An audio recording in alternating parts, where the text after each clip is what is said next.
கனமழை மற்றும் வெள்ளப்பெருக்கால் தெலங்கானா மாநிலம் மேடக் மற்றும் காமாரெட்டி மாவட்டங்கள் தத்தளிக்கின்றன. ரயில்வே தண்டவாளங்கள் துண்டிக்கப்பட்டதால் ரயில் சேவை பாதிக்கப்பட்டுள்ளது. தொடர்மழை காரணமாக மேட்டக் மற்றும் காமாரெட்டி மாவட்டங்கள் வெள்ளக்காடாக காட்சியளிக்கின்றன. ராஜம்பேட்டையில் 32 சென்டிமீட்டர் மழை பதிவாகியுள்ளது. சாலைகள் எல்லாம் ஆறுகள் போன்று மாறியுள்ளன. தேசிய நெடுஞ்சாலையில் ஆர்ப்பரித்து செல்லும் தண்ணீரால் போக்குவரத்து தடைபட்டுள்ளது.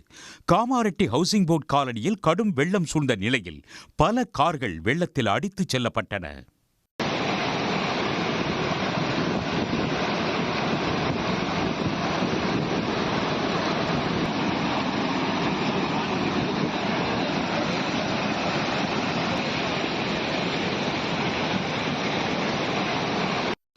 காமாரெட்டி நிஜாம்சாகர் மண்டலத்தின் நிலக்கரி குடிசை ஓடை அருகே பாலம் கட்டும் பணியில் ஈடுபட்டிருந்த 10 தொழிலாளர்கள் வெள்ளத்தில் சிக்கிக் கொண்டனர்.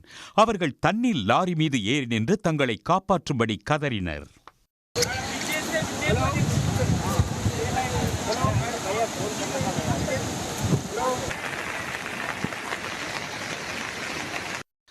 அவர்களை தேசிய பேரிடர் மீட்புப் படையினர் ஃபைபர் படகுகளில் சென்று பத்திரமாக மீட்டனர்.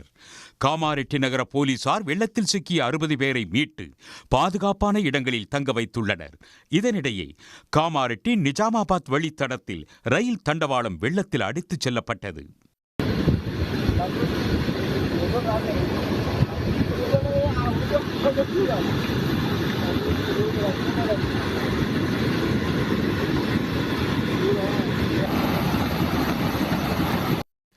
கனமழை காரணமாக ஐதராபாத் மற்றும் காமாரெட்டி இடையே கச்சேகுடா மேட்டக் மற்றும் நிஜாமாபாத் திருப்பதி ரயில்கள் ரத்து செய்யப்பட்டு 4 ரயில்கள் திருப்பி விடப்பட்டுள்ளன.